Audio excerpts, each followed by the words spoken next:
Good morning, students. After learning about the tools of the recombinant DNA technology, let us move to the process of the recombinant DNA technology. It involves several steps in a specific sequence, such as isolation of the DNA, fragmentation of DNA by restriction endonucleases, isolation of desired DNA fragment, ligation of the fragment into vector, transferring the recombinant DNA into host, culturing the host cell in a medium at large scale, and extraction of the desired product. Let us examine each of these steps in some detail. First, isolation of genetic material, that is DNA. Recall that nucleic acid is the genetic material of all organisms without exception. In majority of the organism, this is DNA, deoxyribonucleic acid. In order to cut the DNA with restriction enzyme, it needs to be in pure form, free from other macromolecules. Since the DNA is enclosed within the membrane, we have to break the cell open to release DNA along with other macromolecules such as RNA, protein, polysaccharide, and also lipids. This can be achieved by treating the bacterial cell or plant cell or animal tissue with the enzymes such as lysozyme, bacteria, cellulase, plant cell, chitinase, fungus. We know that the genes are located on the long molecules of DNA intertwined with the proteins such as histones. The RNA can be removed by treatment with ribonuclease, whereas protein can be removed by treatment with protease. Other molecules can be removed by appropriate treatment, and purified DNA ultimately precipitates out after the addition of chilled ethanol. This can be seen as collection of fine threads in the suspension. Here we can see how the DNA is separated out from the cell or tissue and can be removed from the solution by spooling method. What is a spooling method? The method by which DNA fibers are extracted out from the suspension is known as spooling. Let us see the video showing the spooling method. A glass rod is inserted into the test tube containing the suspension with the DNA. The DNA fiber will stick to the glass rod. Then the glass rod is vigorously rotated, which causes the DNA to wind around the glass rod. Slowly and gradually, all the DNA fibers stick together and start rolling around the glass fiber, and we can extract out the full DNA segment intact. After this, the DNA is removed out of the test tube. Cutting of DNA at a specific location, the next step. Restriction enzyme digestions are performed by incubating purified DNA molecules with the restriction enzyme at the optimal condition for that specific enzyme. Agarose gel electrophoresis is employed to check the progression of restriction enzyme digestion. DNA is negatively charged molecule, hence it moves towards the positive electrode. The process repeated with the vector DNA also. Here is the vector DNA plasmids, which is digested with the restriction enzyme.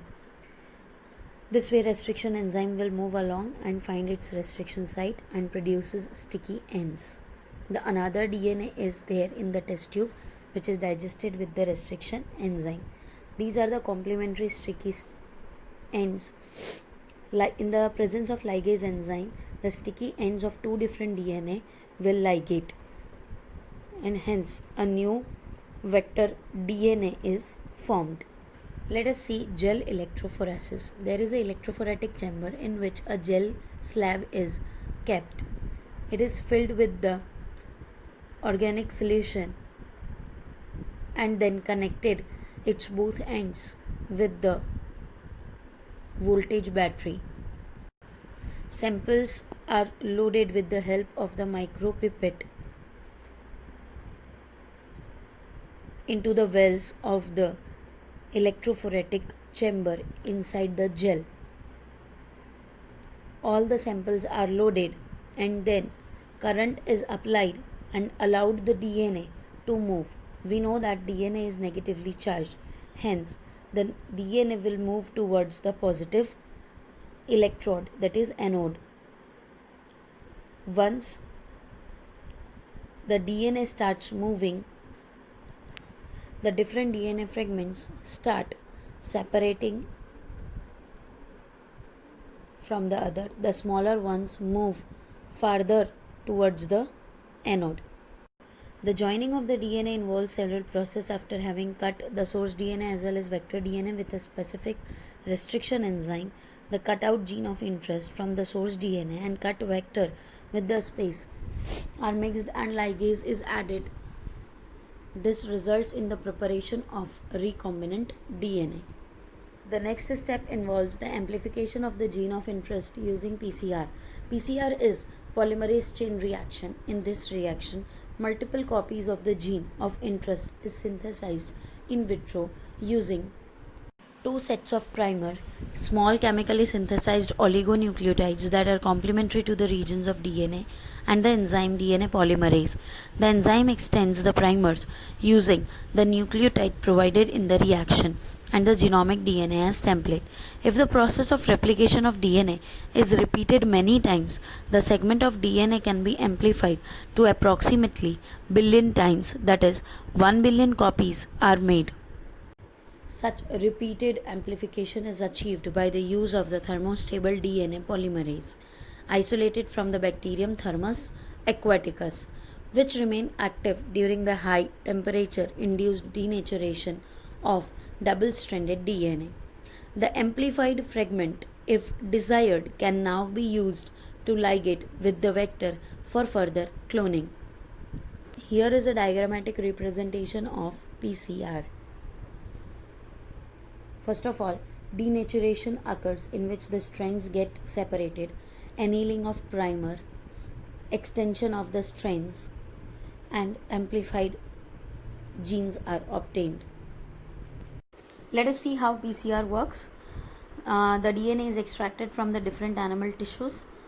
There is a thermal cycler, target DNA, primers, nucleotides, polymerase.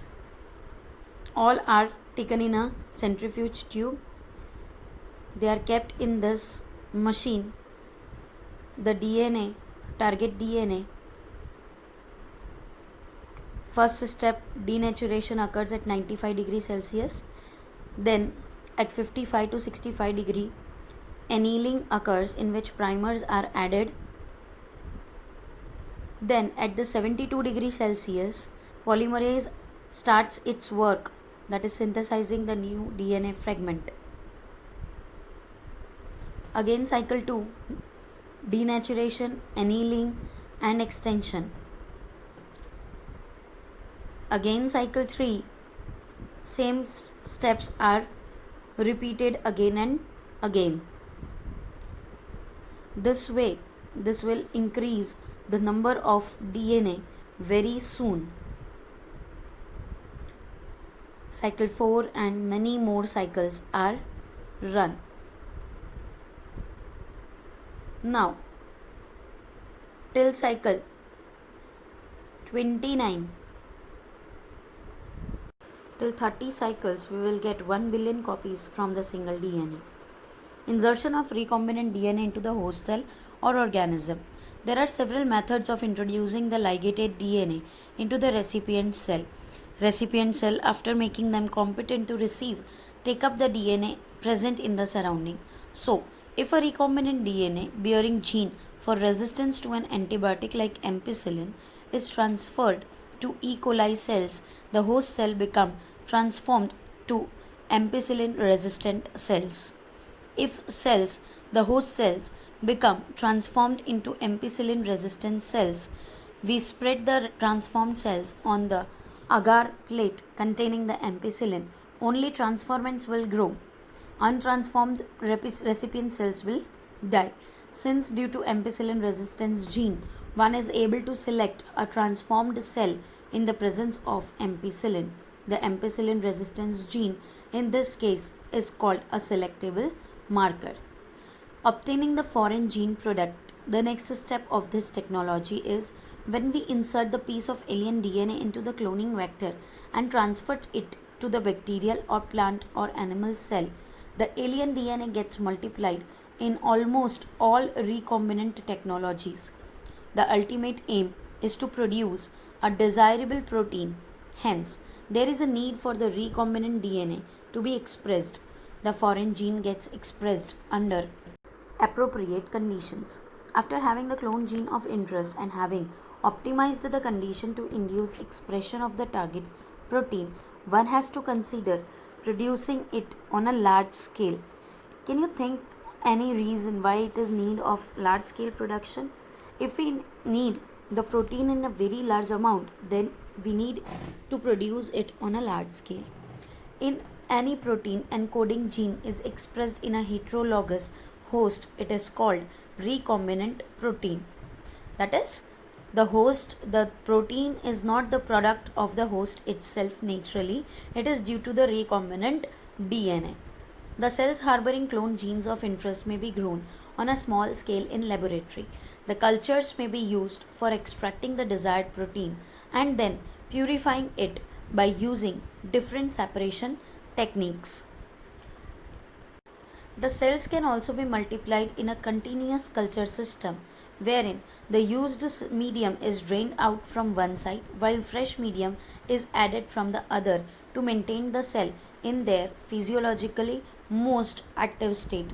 मतलब एक तरफ से आप नया नया culture add करते जाएंगे और दूसरी तरफ से आप स्पेंट कल्चर या ओल्ड कल्चर निकालते जाएंगे. This method is known as continuous culture system. इसमें आप पूरे रिएक्टर को कभी भी खाली नहीं करेंगे, एक तरफ से ऐड करेंगे, एक तरफ से रिमूव करेंगे. This type of culturing method produces a large biomass leading to higher yields of desired protein. Small volume of culture cannot yield appreciable quantities of product. To produce large quantities, the development of bioreactors where large volumes, 100 to 1000 liters of culture can be processed was required. Thus, bioreactors can be thought of vessels in which raw materials are biologically converted into specific products, individual enzyme, etc. using microbial plant, animal or human cell. A bioreactor provides the optimal conditions for achieving the desired product by providing optimum growth conditions like temperature, pH, substrate, salt, vitamin and oxygen. First is sparged bioreactor in which the air is sparged into the solution in which the air or oxygen mix up with the solution and it increases the oxygen transfer surface area, due to which all the bacteria receive the oxygen in the proper amount. This is the stirred type of bioreactor in which a stirrer is attached with the motor, foam breaker is there, flat bladed impeller is there. Impeller is the rod with which we can stir the culture. Culture broth is continuously stirred. Sterile air is provided. Acid, base or pH controller is there. Steam for sterilization is inserted and we have a small sampling pot also. A simple stirred type bioreactor is usually cylindrical or with the curved base to facilitate the mixing of the reactor contents. The stirrer facilitates even mixing and oxygen availability throughout the bioreactor. Alternatively, air can be bubbled through the reactor. If we look at the figure closely, we will see that the bioreactor has an agitator system, oxygen delivery system, foam control system, temperature control system, pH control system and sampling ports through which we can withdraw the small volumes of culture periodically. Next step is downstream processing. After completion of the biosynthetic stage, the product has to be subjected through a series of processes before it is ready for marketing as a finished product. This process include separation and purification, which are collectively referred to as downstream processing. The product has to be formulated with suitable preservatives. Such formulation has to undergo through clinical trials as in case of drugs. Strict quality control testing for each product is also required. The downstream processing and quality control testing vary from product to product.